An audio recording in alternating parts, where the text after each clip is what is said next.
Cabinet.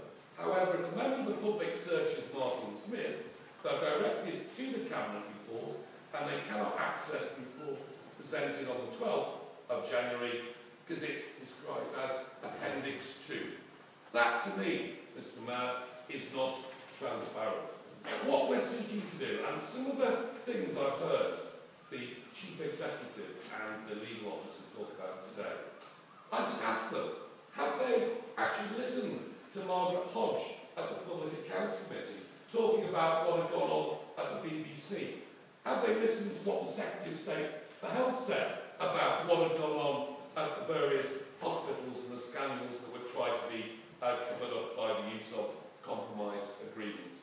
Have they actually listened to Eric Pickles in terms of what he said about what council's money should actually be spent on? Mr. Mayor, what we've tried to do with this resolution is to draw the parallels between what is now starting to come to light and what is being dealt with across the public sector, like what's happened at Morecambe Bay and others. We're also trying to point out and remind people what this council did was wreck Martin Morton's life. That's what it did, and its response, from what I can see, is to allow those people, again, who've seen the Martin Smith report and the AKA report, for some reason, no one was to blame. No process, no procedure, no system was at fault. What we've said is, and we also, in terms of what happened to Martin, despite the support that the council offered him in terms of bringing this matter to a head and to find his to organise some sort of recompense to his wife. What happened with that in terms of the way the people that were brought in to represent him were treated? And I find it a little bit rich that we're now being told how the council welcomes the fact that Martin does get legal representation and has been able to deliver today the statement of case, which, as I understand it, is the predetermined before legal action can follow.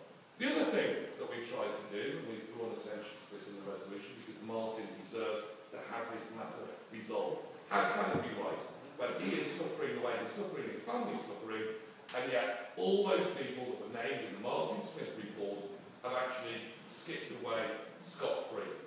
Then we have a situation with regards to, and I'm still not satisfied, because I don't believe the council, us, have ever had a full explanation of what happened and why those two officers and others have been allowed to leave the council, why those two left the day before the report was made public.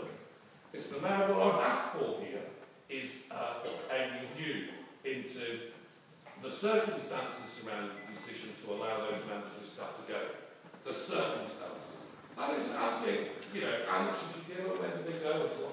It's all the matters surrounding that, and all the procedures. And I have to tell you, actually, Mr. Mayor, and also the Chief Executive, there are many people still here that were here at the time, and many of them are sitting across there, and we also know some of the things that were done. And there are still officers within this council, Mr. Mayor, who were actually still here when those matters were being discussed and the deals were being done.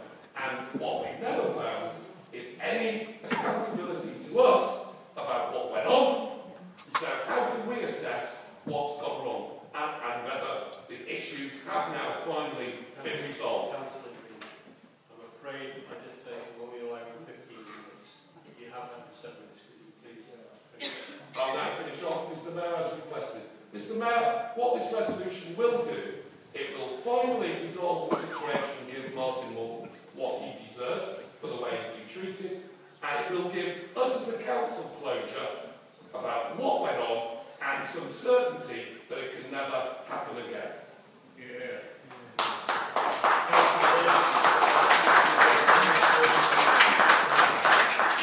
Thank you, Mr. Mayor. I rise to move our amendments. Mr. Mayor, I agree with one thing that Councillor Green mentioned, what happened with the K. Sheldon, CQC was completely unacceptable. I also agree with the view of the National Audit Office regarding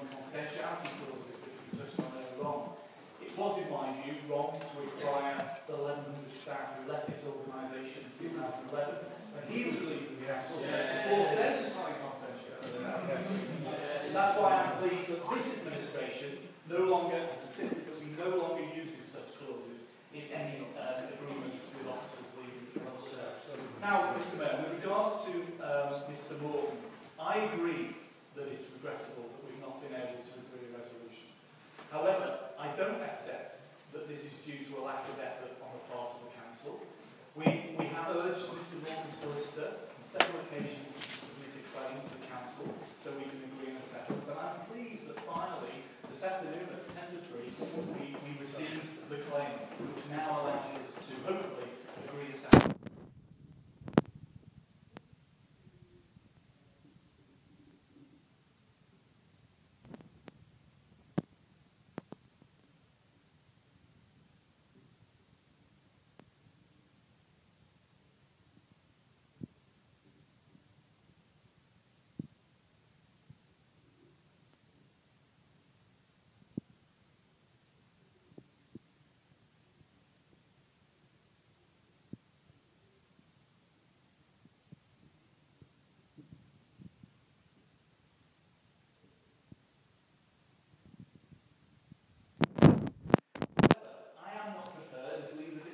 To risk legal action being taken against this council if we recklessly ignore this advice. Mr. Mayor, no one is above the law. More generally, Mr. Mayor, I'm becoming increasingly concerned about the large amount of time and resources which officers are spending on responding to detailed requests from a relatively small number of individuals for information relating to the various external reports about the council, which have been published and debated in this council chamber. Mr. Mayor, I have to tell Councillor Green that the vast majority of our residents are not interested in these issues. They're not things that get brought up on the doorstep. They are concerned about jobs. They are concerned about what we're going to do for provide services. They are concerned about the withdrawal of benefits. These are the issues that residents are concerned about. I believe we have made huge progress, Mr. Mayor, in addressing the corporate governance failings of the past. This view was confirmed by the corporate peer challenge team's follow-up visit to Wirral in May. Mr. Mayor, it's time to draw a line under this and focus on the challenges of the future rather than being stuck on remaining in the past. I want our officers, Mr. Mayor, I want our officers to concentrate on what the peer team identified as key issues for this council. And if the party opposite have bothered to attend the seminar,